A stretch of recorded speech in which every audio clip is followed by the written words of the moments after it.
Bonjour, everybody. Bonjour. So, round 2 of French Week, backed Yeah. by popular demand. Yeah. Technically, we shouldn't really be tasting half of this because we've already done some of it before, haven't we? We have. Although- There's been a couple of tweaks. Okay, cool. A couple of tweaks. But yes, backed by popular demand. So we're celebrating all things French. I might as well go straight from top. Go for it. So, on the menu this week, our French week, we have French onion soup with cheesy crouton on top. Mm-hmm. We've got terrine de lapin, équenade, otherwise known as rabbit and duck terrine.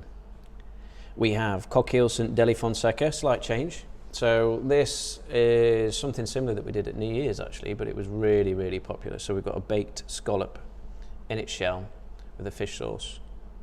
Tasty, tasty. Then we've got Provençal tart with aubergine, tomato and olives in there. For our sides, the pea fricassee is back with the bacon lardons because everybody went for that. But this time we've got a slight change with salade de lentilles, which is a vegetarian play on petit sel. I got told off for putting that on. Anyway, for main courses, coq Riesling's back. We've got the beef bourgie, the bouillabaisse, champignon cassoulet, and then for desserts, the brioche pamperdou is back. But also this time we've also got the plum and almond frangipane and poire avec orange, or poached pears in an orange soup. Mm-hmm. So there we are. Good. I think purely for selfish reasons we should try these dishes again. Well, they've gone to the trouble now, so it'd be rude not to. It would, wouldn't it? Can you imagine? No, I'm all right actually, thank you, chef. No, to be fair, the terrine is slightly different from last time, and we didn't have the tart, did we? So No, we starter-wise, didn't. No, and then we've got 2 different desserts as well to try, so yeah. after you. Okay. It's quite light, isn't it? Yeah, I think it goes well with the zing of the cornichon. absolutely. Quite, dare I say, summery. It's fresh because you've got parsley going through it. This looks very summery as well, doesn't Yeah. it? Are we trying to cheer everybody up I think so. and remind them where they can't be? Well, we kept this on, but took the ratatouille off because they're very similar dishes, I Yeah. suppose, in a sense. But we did need to have a vegetarian alternative on there. Nice. They're good. I mean, it's a similar vein to caponata, isn't it, from Italy, which is one of my favourite things. I love caponata. Yeah. Which has the added capers in, doesn't Yeah. it?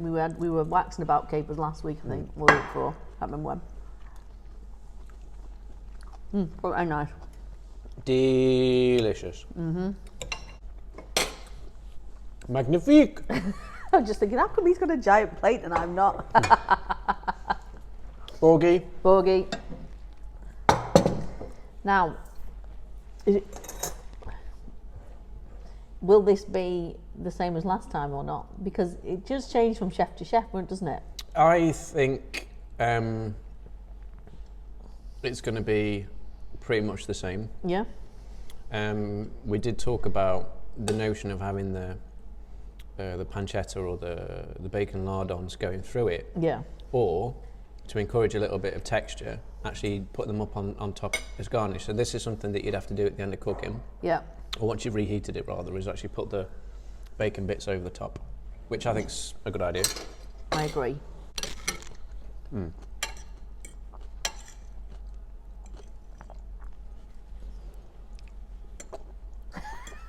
Oh my God, Tom is speechless. I can remember, well, it happens a lot in restaurants actually. We know I'm really enjoying something. Yeah. I don't know what it is, but I often shake my head.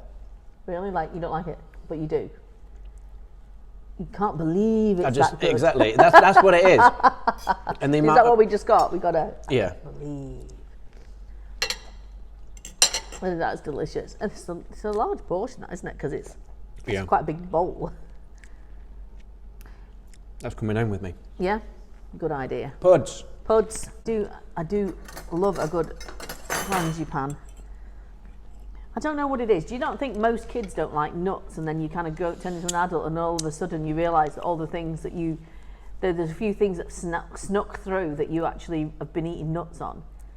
I mean, seriously, like I didn't particularly eat many nuts of any form, including things like coconut. I wasn't keen on and stuff. And then when you're turning into an adult, you're eating all sorts of almond-based stuff. You're eating coconut-based stuff. You're eating, hazelnut.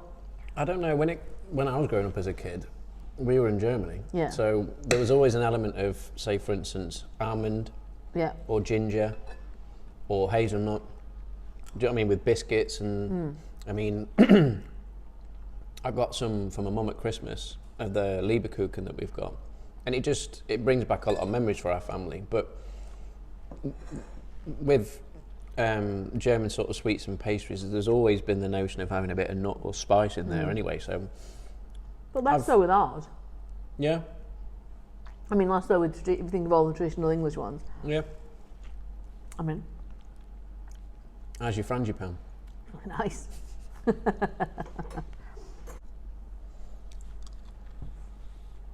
But, It's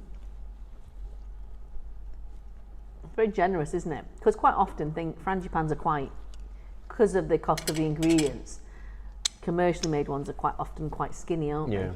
But it's very generous and which sums Sam up, doesn't but it? it's risen, you can tell it's risen and it's light. Yeah, but, it's light. And the pastries, I really, really like that. Good. Madame? Oh, I have to be on view butchering it. Yeah. Okay. You're gonna have to, I reckon you have to. No, look at that. It's beautiful. Perfect.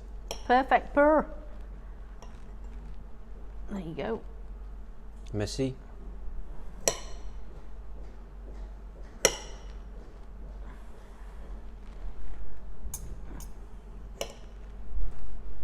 I know I'm turning into mum here, but it'll be easier to pick up. So this is poached with white wine and what, sorry? Orange. Sorry, I'm being a pig. That's nice, because you can taste the wine, but it's not overpowering. And again, you can taste the orange, but again, it's not like full on. That's really nice. That's delicious. And you'd feel so angelic, wouldn't you eat it? So if you had... And it's vegan. And it's vegan. Do you know, I don't know why people don't eat more pears. I mean, if you think about it, most people eat apples, but they don't I love eat pears. I think it's probably because they kind of turn more dramatically, don't they, from a retail point of view. And they're not the prettiest of fruits. They look particularly like a conference, but... You've probably got something there, meaning that the supermarkets, because, they get obsessed with everything looking the same, that they can't do it with pears very easily. But, I mean, when they're bang on ripe, they're amazing, aren't they? Yeah. So folks, no. So, yeah, I mean, there's nothing new happening other than, I mean, in terms of the business, we're just plodding along the way that we are. Yeah. We've got the next 2 weeks' menus out. So we've got our... Maghreb stroke Middle Eastern, so North African stroke Middle Eastern cuisine. It's going to be next week. And Gareth, our head chef, has done quite a lot of cooking. He was with a restaurant that specialised in that, so it should be good. Yeah. A few little things that we've not had before. And then it's the big Valentine's Day weekend, isn't it? Yes. No, but it is an awkward one for a restaurant, isn't it? Yeah. Because, I mean, customers won't really think about this, but it's actually better for a restaurant for Valentine's to happen on a weekday. Yeah. Because what happens at the weekend is if it's on Saturday night, and normally you'd have tables of 4s and 6s 6s, 7s, even 8s. You don't get your big tables, you only get your little tables. So, so it is always better for restaurants when Valentine's hits earlier in the week. Yeah. For sure. But here, we've always done our Valentine's dine at home, haven't we? Every single year. In fact, it was the kind of inspiration for us doing the date night menu. Yeah. So for years, every Valentine's we've done not just the restaurant side. We've always had our Valentine's at home, normally presided over by Martin Cooper, and full of like crazily bad puns in the titles. They were so cheesy. They were very cheesy. Anyway, so that formed the basis of our inspiration to do the current dine at home, because and you can see that because we first called it date night, didn't we? Yeah. But what I would say is that, we've always said it in the restaurant that we've always tried to make it more inclusive, because that's why we've called it Food Lovers Weekend and that type of thing. And it's not just about like couples. No. You know, It's about, you know, the notion is that everybody in the house is locked up, so why don't you eat all together? So it doesn't necessarily have to be for a couple, it could be for the family, it could be just for you wanting to treat yourself, that's fine. Or it could be nothing to do with Valentine's and you just having a dine at home and it happens to taste like this. Something nice to eat. And it is a good menu though, it sounds great. Yeah. Speaking of Valentine's, we've also got some new Valentine's gifts hitting the website, so keep an eye out for that. Cheesy chocolates and things. Cheesy chocolate? You know what I mean. Oh, okay, yes. Maybe there's a market. Maybe there should be. In fact, there's cheesy cheese as well. We've got heart-shaped cheese coming in. Cheesy cheese. We've got cheesy cheese. We've got all. In fact, we've got about 5 different types of cheesy cheese. We've got little French ones. We've got the Godminster hearts. We've got Godminster hearts. Yeah. We've got all sorts coming in actually. The truckles. Yeah. Yeah. And then actually also the Easter stuff's coming in. Right. Yeah. So again, that'll go up onto the website. So we're sort of thinking along those lines at the minute. We're not really sure how people are going to celebrate Easter this year, whether they're going to feel they should be indulging or not. But I think folk could be treating themselves and thinking, yeah, you know, why not? Because Easter and particularly Mother's Day actually. Actually, I mean, it's a bit premature this, but with the Mother's Day, we're talking about doing something closer to our Christmas Day one. So that you can do a roast at home for your mother. And it's all broken down, so you're right, this goes in first, this goes in next, set your timer, all out at the same time. Yep. Plate up, done. Yep. What else is happening, Tom? Nothing. We're losing our minds. We are losing our minds. We're trying to stay positive. We have no idea when we can open the restaurant. It's driving us nuts. Yeah.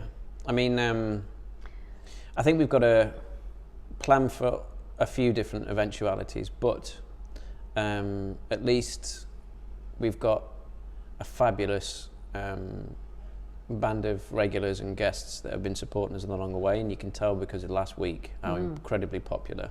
Oh, it was really popular, Birds, wasn't it? Mad. But you know, I think it was really well received. I think everybody was ready for it after such a low after Christmas. They wanted something to hook onto. So that was good, and we'll keep doing it as long as we can. So yeah, thanks for everything as usual. Yeah, just keep doing what you're doing, keeping safe to everybody. We're going to say au revoir. Au revoir. Au revoir. Bonne nuit. Thanks very much, thanks.